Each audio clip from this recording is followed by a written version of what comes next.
আজকের ভিডিওটা একটু আলাদা রকম। আজকে সংসারের কোনো কাজকর্ম তোমাদের সাথে শেয়ার করিনি। আজকে একটু শেয়ার করছি যে বিশ্বকর্মা পুজোর দিন আমরা কোথায় গেছিলাম, কিভাবে ঘুরেছি, বা বিশ্বকর্মা পুজোর সন্ধেবেলাটা আমরা কিভাবে কাটিয়েছি সেটুকুই তোমাদের সাথে শেয়ার করব।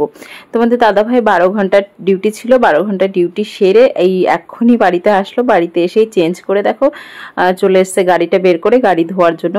তো আমি যতক্ষণ ক্যামেরা করছিলাম ওইটুকুই, তারপর আমিও তোমাদের দাদাভাইকে একটু হেল্প করেছি গাড়িটা ধোয়ার জন্য। কারণ হচ্ছে অনেকটা লেটেই তোমাদের দাদাভাই এসছে, মানে সারাদিন ডিউটি করে তারপর আবার একা একা এতটা কাজ করবে, তার জন্য আমি একটু হেল্প করলাম। আর সত্যি কথা বলতে আমি একা একা গাড়িটা ধুতে পারবো না বলেই আমি সারাদিনে ধুইনি। আর গাড়িটা ছিল শেডের ভেতরে, যার জন্য আমার পক্ষে বের করাও সম্ভব না, কারণ আমি এখনো শিখিনি ড্রাইভিং।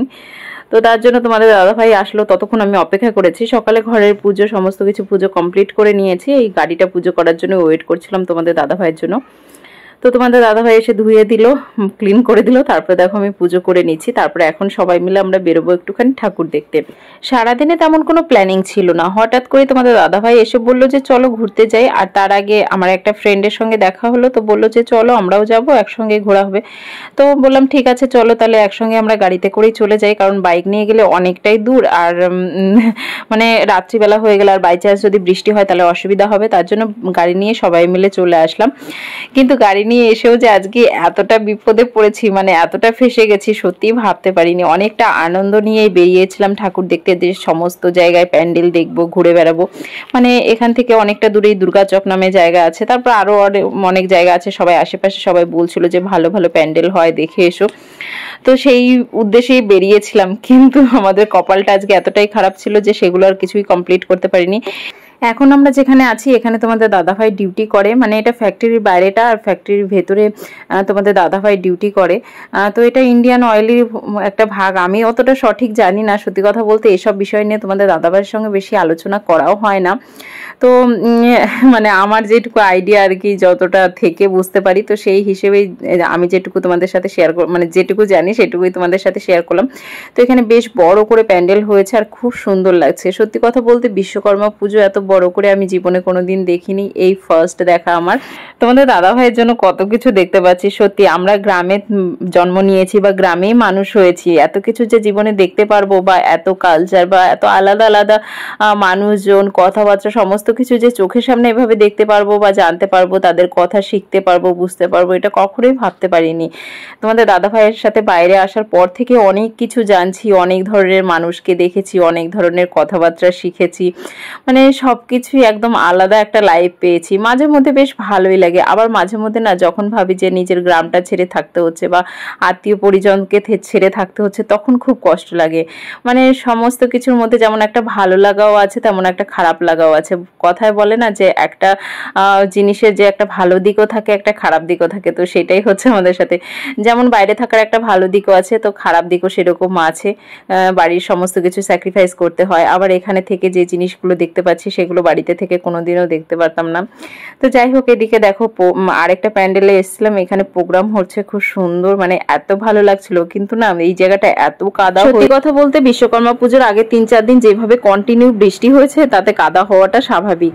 মানে 2 দিন ধরে একটুখানি রৌদ্র দিয়েছে বলে এত ভালোভাবে হয়তো প্যান্ডেলগুলো কমপ্লিট হতে পেরেছে, না হলে যেভাবে বৃষ্টি হচ্ছিল ওরকম ভাবে বৃষ্টি কন্টিনিউ হলে পরে প্যান্ডেলগুলো হয়তো কমপ্লিট হওয়া একটুখানি টাফ বিষয় হয়ে যেত।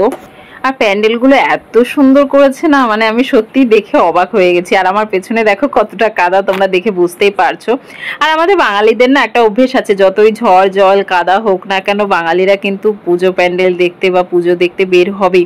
এটা আমাদের বাঙালির কাছে আবেগ, ভালোবাসা, মানে সমস্ত কিছুই বলতে পারো। আমাদের পুজো দেখতে যেতে প্রচন্ড ভালো লাগে আমাদের। আর বিশেষ করে আমাদের তো একদম ছোটবেলা থেকে অভ্যেস আছে কাদার মধ্যে দিয়ে চলাচল করার।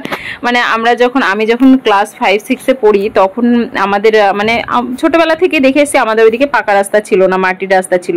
আর বৃষ্টি হলে মাটির রাস্তাগুলো এত পরিমাণ কাদা হয়ে যেত কি বলবো। আর তখন স্কুল যাওয়া, কলেজ যাওয়া সবাইকে ওই কাদা ঠেলে, মানে ওই কাদার মধ্যে প্রায় 2-3 ঘন্টা হেঁটে হেঁটে তারপর সব জায়গায় যেতে হতো।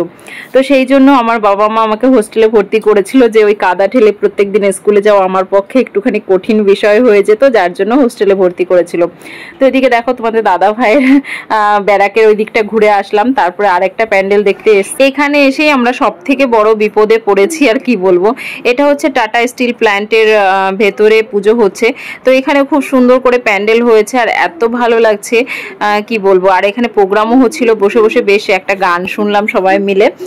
তারপর আমরা রোডে বেরিয়ে যে পরিস্থিতিটা দেখেছি সে আর কি বলবো। প্রথমে তো ভয়ই পেয়ে গেছিলাম যে হয়তো গাড়ি অ্যাক্সিডেন্ট হয়েছে বা কিছু একটা হয়েছে। মানে সবাই মুখোমুখি করে দাঁড়িয়ে আছে, রাস্তার ওপারের কিছু লোক এদিকে দাঁড়িয়ে আছে আর এদিকেও লোক দাঁড়িয়ে আছে, মানে এরকম সামনাসামনি হয়ে দাঁড়িয়ে আছে। তো তাড়াতাড়ি করে দৌড়ে কাছাকাছি গিয়ে দেখলাম যে না, জ্যাম হয়ে গেছে প্রচণ্ড পরিমাণে। আর সেখানে আমাদের জ্যামে প্রায় 1 ঘন্টা কেটে গেছে সেই জ্যামটা ছাড়তে। তো সেখান থেকে কোনো মতে বেরিয়ে আবার যে রোড দিয়ে আমরা বাড়ি ফিরছিলাম যে তাড়াতাড়ি করে বাড়ি আসবো, সেই রোডেও আবার জ্যাম হয়েছে। মানে সেই রোডেও 2 জায়গায় জ্যাম পেয়েছি আমরা। তারপর তোমাদের দাদাভাইয়ের পরের দিন মর্নিং শিফট ছিল। তো মানে এতটা পরিস্থিতি আমাদের খারাপ হয়েছিল, এদিকে টেনশন যে ডিউটি যেতে হবে, তাড়াতাড়ি বাড়ি যেতে হবে, আর এদিকে ট্রাফিক জ্যামে 1-1.5 ঘন্টা করে বেরিয়ে যাচ্ছে।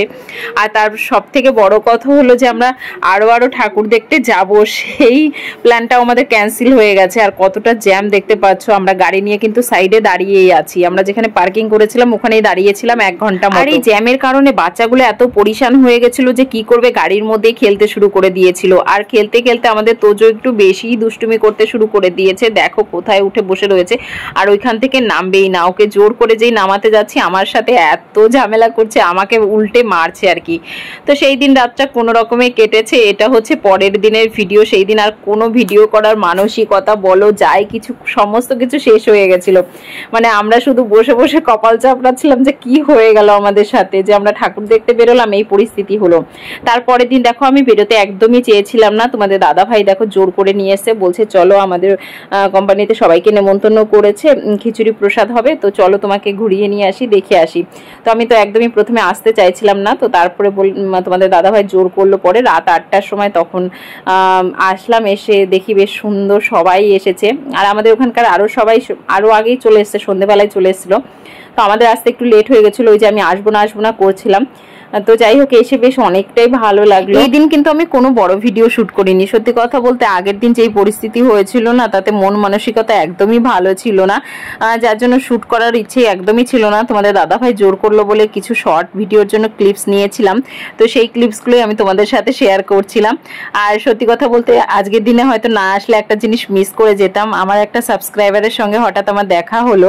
মানে আমি প্রথমে ভাবতেই পারিনি, আমি তোজো পিহুর ভিডিও করছিলাম, পেছন থেকে এসে আমার সঙ্গে কথা বলছে। আমি প্রথমে বুঝতে পারিনি, আমি ভেবেছি হয়তো কোনো ইউনিটে আমাকে দেখেছে বা আমরা একসঙ্গে ছিলাম বা কোনো একটা কিছু এরকম ভাবনা ছিল আর কি। এখানকার পরিবেশটা এতটা সুন্দর লাগছিল কি বলবো, মানে খুব সুন্দর হাওয়া চলছিল। আর বসে থাকলে না একদম মনটা ফ্রেশ হয়ে যাচ্ছিল, সত্যি প্রচন্ড ভালো লাগছিল। কিন্তু বেশিক্ষণ আমরা ওয়েট করিনি, এখানে খাওয়া দাওয়ার পরে কিছুক্ষণ বসেছিলাম, তারপরেই বেরিয়ে গেছিলাম। কারণ তোমাদের দাদাভাইয়ের পরের দিন আবার 12 ঘন্টা ডিউটি। সত্যি কথা এই ডিউটির জন্যই না কোথাও ঘুরে শান্তি হয় না।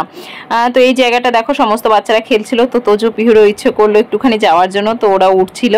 আর সত্যি জায়গাটা এত সুন্দর করে সাজিয়ে রেখেছে না, মনটা মানে দেখেই ভালো হয়ে যাচ্ছিল। আর ওরা এখানে ওঠার পর আমি উল্টো সাইডে দেখো চলে এসেছি, আর তোজো পিহুকে ডাকছিলাম যে আমার দিকে তাকায়, একটা সুন্দর করে ছবি তুলি। কিন্তু তোজো তো আমাকে একেবারেই ইগনোর করছিল, ও আমার দিকে তাকাইবেই না, ও নিজেকে নিয়ে নিজে ব্যস্ত ছিল। আর সামনেটা একটু জঙ্গল মতো করা ছিল, যেখানে জঙ্গলের মধ্যে বাঘ রাখা ছিল। সমস্ত কিছু দেখে ও প্রচন্ড খুশি, যার জন্য আমার দিকে তাকাতেও ভুলেই গেছিল। এখানে দাঁড়িয়ে আমি যখন তোজো পিহুর ভিডিও করছি, তখন পেছন থেকে হঠাৎ করে দিদিভাইটা এসে আমাকে বলছে যে আমি তোমার ভিডিও দেখি। আমি তো শুনে একদমই অবাক হয়ে গেছিলাম যে এত কাছাকাছিতে কেউ হবে যে আমাকে চিনতে পেরে গেছে যে আমি ভিডিও করি। তো সত্যি ভাবতে অবাক লাগছিল। তো প্রচন্ড ভালো লাগলো দেখা হয়ে, কথা হয়ে। তো চলো আজকের ভিডিওটা এই পর্যন্ত শেষ করছি। তোমাদের ভিডিওটা কেমন লাগলো অবশ্যই কমেন্ট করে জানিও। ভালো লাগলে একটা লাইক শেয়ার করো, আর চ্যানেলে যদি নতুন হয়ে থাকো তাহলে চ্যানেলটা অবশ্যই সাবস্ক্রাইব করো। তোমাদের সাথে দেখা হবে নেক্সট ভিডিওতে।